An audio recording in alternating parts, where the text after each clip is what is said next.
여호수아 23장입니다. 여호수아 23장 1절에서 16절 말씀입니다.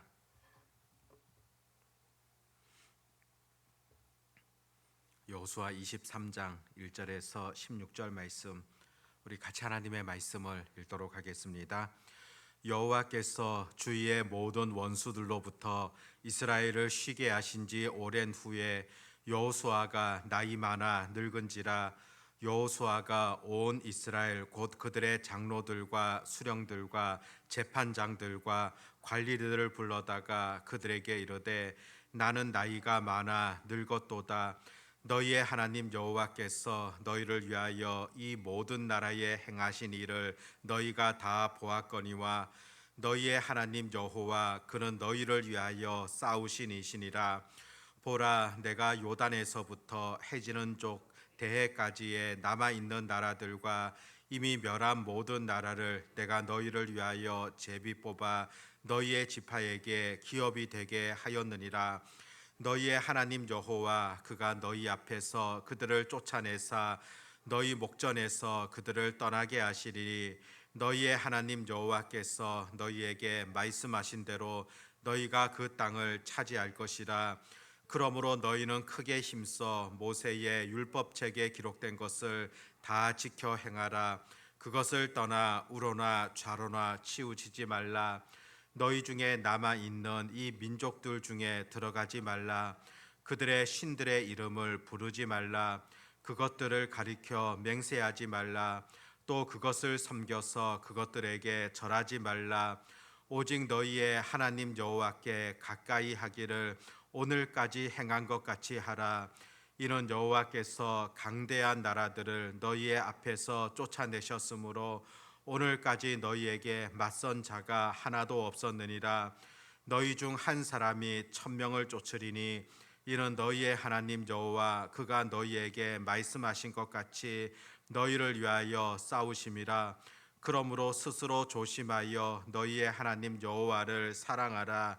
너희가 만일 돌아서서 너희 중에 남아있는 이 민족들을 가까이 하여 더불어 혼인하며 서로 왕래하면 확실히 알라. 너희의 하나님 여호와께서 이 민족들을 너희 목전에서 다시는 쫓아내지 아니하시리니 그들이 너희에게 올무가 되며 덫이 되며 너희의 옆구리에 채찍이 되며 너희의 눈에 가시가 되어서 너희가 마침내 너희의 하나님 여호와께서 너희에게 주신 이 아름다운 땅에서 멸하리라. 보라, 나는 오늘 온 세상이 가는 길로 가려니와 너희의 하나님 여호와께서 너희에게 대하여 말씀하신 모든 선한 말씀이 하나도 틀리지 아니하고 다 너희에게 응하여 그 중에 하나도 어김이 없음을 너희 모든 사람은 마음과 뜻으로 아는 바라. 너희의 하나님 여호와께서 너희에게 말씀하신 모든 선한 말씀이 너희에게 임한 것 같이 여호와께서 모든 불길한 말씀도 너희에게 임하게 하사 너희의 하나님 여호와께서 너희에게 주신 이 아름다운 땅에서 너희를 멸절하기까지 하실 것이라. 만일 너희가 너희 하나님 여호와께서 너희에게 명하신 언약을 범하고 가서 다른 신들을 섬겨 그들에게 절하면 여호와의 진노가 너희에게 미치리니 너희에게 주신 아름다운 땅에서 너희가 속히 멸망하리라 하니라. 아멘. 오늘 읽었던 이 23장 말씀은 여호수아의 고별 설교라 그렇게 볼 수가 있습니다. 1절에 보니까 여호와께서 주위의 모든 원수들로부터 이스라엘을 쉬게 하신 지 오랜 후에 여호수아가 나이 많아 늙은지라. 여호수아도 이제 나이가 많아서 늙었다고 그렇게 표현하고 있습니다. 뒤에 14절 말씀에도 보면 보라, 나는 오늘 온 세상이 가는 길로 가려니와, 온 세상 모든 사람들이 가게 되어지는 그 길로 가게 되어졌다, 또 그렇게도 표현하고 있지 않습니까? 인생은 이 땅에서 영원한 것이 아니라 제한적입니다. 결국 모든 사람이 가는 그 길로 가게 되어지고 또 늙고 일할 수 없게 되어지는 그런 시점이 오고 만다는 것입니다. 과거 모세도 그러했으며 또 오늘 본문에서 여호수아도 그 길을 걸어갑니다. 모든 인생이 또 마무리하게 되어지는 그런 시점이 오지 않겠습니까? 이것은 우리 모두에게도 해당되어지는 결말이다. 그렇게 볼 수 있습니다. 그렇다면은 그 여호수아가 이제 인생을 마무리하면서 그 백성들에게 꼭 당부하고 싶었던 그런 말씀이 있었습니다. 그의 인생을 돌아보면서 또다시 남아있는 그 백성들에게 어떤 말씀을 들려주고 있습니까? 오늘 본문에서 여러 말씀이 기록되어져 있지만은 크게는 세 가지로 나누어 볼 수가 있습니다. 특별히 이 세 가지를 그 후손들에게 부탁하고 있는 그런 내용들을 들여다볼 수 있다는 겁니다. 첫 번째는 무엇보다 하나님의 말씀을 붙들고 살아야 할 것이다. 그런 가르침이지 않습니까? 오늘 6절에 보니까 그러므로 너희는 크게 힘써 모세의 율법책에 기록된 것을 다 지켜 행하라. 그것을 떠나 우로나 좌로나 치우치지 말라.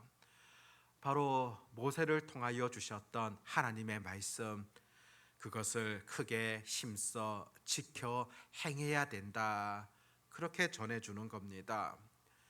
율법의 말씀에 대하여서 크게 힘써서 그것을 지키면서 그것을 행해야 된다. 그와 같은 당부의 말씀이다 보게 됩니다. 그러면서 우로나 좌로나 치우치지 말라. 모세를 통해 주셨던 하나님의 말씀이 있지 않습니까? 그 율법의 말씀입니다. 이스라엘 백성들에게 명령하셨던 그 하나님의 말씀이 있지 않습니까? 그 말씀을 지키고 행하면서 그 말씀에 대하여서 순종할 것을 요구하고 있습니다. 우로나 좌로나 치우치지 말라. 이것은 다른 어떤 것에 의하여서 그 마음이 흔들리지 말아야 된다는 겁니다. 오직 하나님의 말씀이 삶의 유일한 지표가 되어져야 한다. 그런 의미이지 않겠습니까? 여호수아가 그의 인생을 마무리하면서 무엇보다 왜 이 하나님 말씀 이것에 대한 순종 중요성에 대하여서 가르치는 것이겠습니까? 그가 오랜 세월 동안 체험했던 일이지 않습니까? 모세와 함께 지난 40년간 또 여호수아가 지도자로서 이끌었던 그런 과정들을 들여다볼 때 하나님의 말씀대로 순종함으로 나아갈 때는 형통했습니다. 그러나 불순종하며 그 말씀에 대해서 거역의 길로 갔을 때는 큰 어려움들 또 고난이 다가왔던 그런 일들 과거의 삶을 통하여서 경험하지 않았겠습니까? 순종했던 사람들은 온전한 형통함에 이를 수 있었지만은 그 말씀에 대해서 불순종했던 자 고라 자손들과 같이 다 망하게 되어졌던 그런 일들을 그들은 목격했기 때문입니다. 이것은 여호수아가 그 백성들에게뿐만이 아니라 오늘 우리들에게도 들려주시는 그런 말씀이지 않습니까? 우리 인생길을 걸어가면서 하나님의 말씀에 대한 소중함들을 결코 우리가 잊지 말아야 된다는 겁니다. 어떤 상황 속에서 흔들리는 것 아니라 온전히 하나님 말씀이 우리의 중심이 되어지고 그 말씀을 쫓아 살아가는 것, 여전히 우리에게도 들려주시는 분명한 하나님의 음성이지 않겠습니까? 두 번째로 우리가 찾아볼 수 있는 것은 우상을 섬기지 말아야 할 것이다. 그와 같은 가르침입니다. 하나님이 가장 싫어하시는 것, 그것은 바로 헛된 우상을 섬기는 것이다 볼 수 있습니다. 하나님의 형상을 따라서 하나님의 모양대로 우리를 이렇게 만들어 주셨습니다. 그런데 하나님의 형상으로 지음을 받은 인생이 피조물에 불과한 것, 다른 그와 같은 우상을 섬긴다는 것, 이것을 과연 하나님께서 어떻게 보시겠습니까? 오늘 7절 말씀을 보면 너희 중에 남아 있는 이 민족들 중에 들어가지 말라. 그들의 신들의 이름을 부르지 말라. 그것들을 가리켜 맹세하지 말라. 또 그것을 섬겨 그것들에게 절하지 말라. 들어가지 말라, 부르지 말라, 맹세하지 말라, 절하지 말라. 다 우상을 섬기는 것과 연관되어져 있는 그런 표현이지 않습니까? 16절에도 보면 만일 너희가 너희 하나님 여호와께서 너희에게 명령하신 언약을 범하고 가서 다른 신들을 섬겨 그들에게 절하면 여호와의 진노가 너희에게 미치리니. 우상에 대하여서 결코 가까이 한다거나 그것을 섬겨서는 안 된다고 그냥 소극적으로 말씀하시는 것이 아니라 그 우상을 배격하며 절대적으로 타협하지 말 것을 그렇게 전해주고 있습니다. 우상 숭배 그 어떤 것보다도 하나님이 가장 싫어하시는 일이기 때문입니다. 솔로몬 왕을 보십시오. 그토록 하나님을 사랑하며 또 지혜로운 왕이었음에도 또 하나님의 은혜를 통하여서 엄청난 부귀 영화를 누렸던 사람입니다. 그런데 그가 훗날에 보면은 자기 각국의 왕들과 혼인 그런 계약을 하게 되어집니다. 그러면서 곳곳에서 후궁들을 데려오게 됩니다. 각 나라에서 들어오다 보니까 그들의 우상마저도 들어오게 되어지고 실제로 그와 같은 우상이 원인이 되어져서 결국에 솔로몬 왕 이후에 왕국이 분열되어지는 그런 결과를 초래하고 말았습니다. 우상이라는 것, 이것이 어떤 것이겠습니까? 말 그대로 우상이라는 것은 헛것에 불과합니다. 실존하지 않은데 돌로 나무를 새기면서 또 부어 만들게 되어지며 그것이 마치 신인 것처럼 그렇게 따르게 되어지는 겁니다. 수많은 곳에서 성경은 우상 숭배에 대하여서 반드시 심판하시겠다 그렇게 전해주고 있지 않습니까? 그뿐이 아니라 더 근본적인 것은 우상이라는 것은 하나님보다도 더 사랑하는 것, 하나님보다도 더 의지하게 되어지는 것, 그것이 바로 우상이라 볼 수 있습니다. 그렇다면은 오늘 우리들에게 있어서 우상이라는 것 어떤 것일 수 있겠습니까? 자녀들이 때로는 우상이 될 수 있습니다. 가족들이 때로는 우상이 될 수 있고 돈이 우상이 될 수 있습니다. 건강이 우상이 될 수 있고 명예가 우상이 될 수 있습니다. 하나님보다도 더 사랑하며 더 쫓게 되어지는 것, 그것이 바로 우상이라는 것을 우리가 잊지 마시고 우상을 섬기고 따르는 것이 아니라 과감하게 배격할 수 있는 그런 용기, 결단이 필요하다는 겁니다. 세 번째로서는 무엇보다도 하나님을 사랑하며 하나님을 가까이 해야 될 것을 전해줍니다. 8절에 보면 오직 너희의 하나님 여호와께 가까이 하기를 오늘까지 행한 것 같이 하라.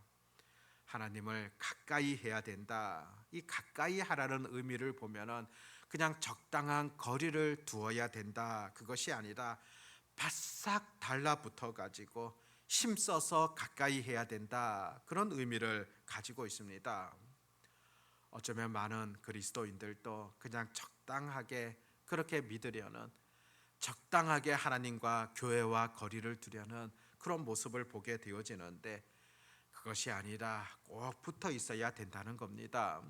실제로 요한복음 15장 말씀에서도 나는 포도나무요 너희는 가지다, 그 비유의 말씀을 통하여서도 분명히 가르치지 않습니까? 가지는 나무에 꼭 붙어 있어야 됩니다. 그럴 때 그 나무를 통하여서 영양분들을 공급받을 수 있지 않겠습니까? 요한복음 15장 5절을 보면 나를 떠나서는 너희가 아무것도 할 수 없음이니라. 가지가 나무를 떠나서는 그냥 죽어버리고 마는 것이지 않겠습니까? 주님께 꼭 붙어 있어야 된다는 것, 주님과 그렇게 가까이 해야 된다는 것, 성경 전체의 그런 가르침이라고 볼 수 있습니다. 11절에도 보면 그러므로 스스로 조심하여 너희의 하나님 여호와를 사랑하라. 바로 이 가까이 한다는 것, 붙어 있다는 것, 바로 진실로 하나님을 사랑하는 그런 마음이라고 볼 수 있습니다.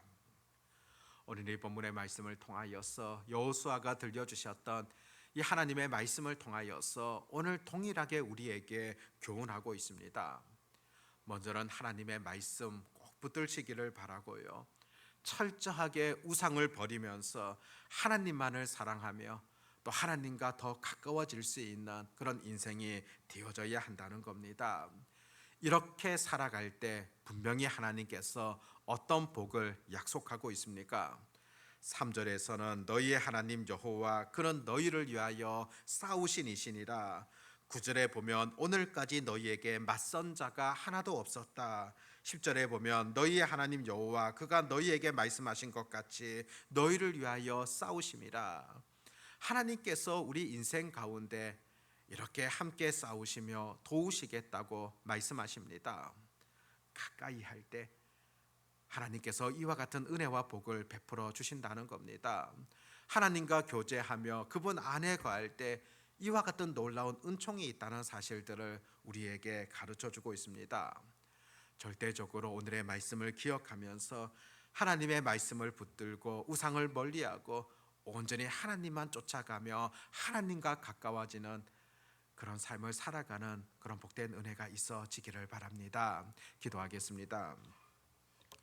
하나님 아버지, 여호수아를 통하여 들려주셨던 분명한 하나님의 음성을 오늘 우리도 듣게 되어집니다.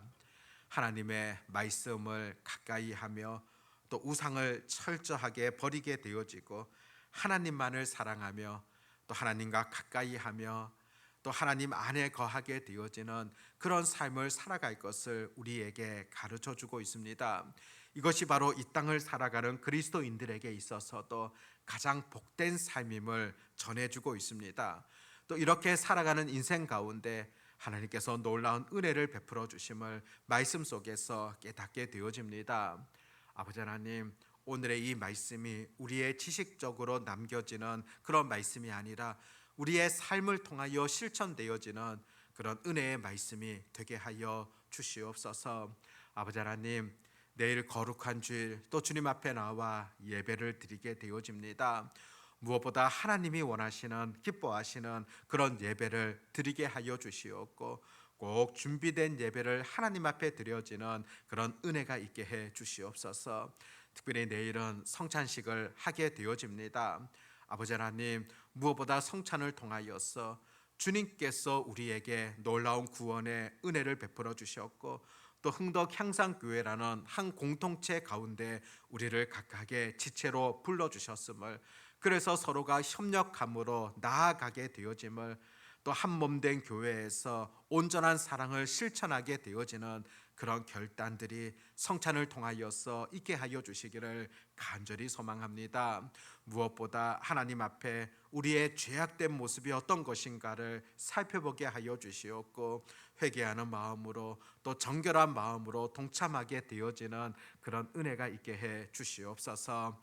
아버지 하나님, 오늘도 하나님의 은혜 가운데 거하는 복된 날이 되게 하여 주시옵고 오늘도 곳곳에서 기도하는 자들 가운데 놀라운 은혜를 부어 주시기를 간절히 소망합니다. 흥덕 향상교회에서 자라나는 다음 세대들을 하나님께서 꼭 지켜주시옵고 그들이 말씀 가운데 또 믿음 안에서 잘 자라가도록 보살펴 주시옵고 내일의 흥덕 향상교회의 아름다운 일꾼으로 성장하도록 친히 하나님께서 보살펴 주시기를 간절히 소망합니다. 앞선 세대들이 또 해야 될 역할들 사명을 다하게 하여 주시옵고 그들을 믿음으로 잘 이끌어갈 수 있도록 친히 하나님 보살펴 주시기를 소망하옵나이다. 오늘도 기도하는 자들 가운데 큰 은혜를 부어 주시기를 간절히 소망하오며 전능하신 우리 주 예수님의 이름으로 기도드립니다. 아멘.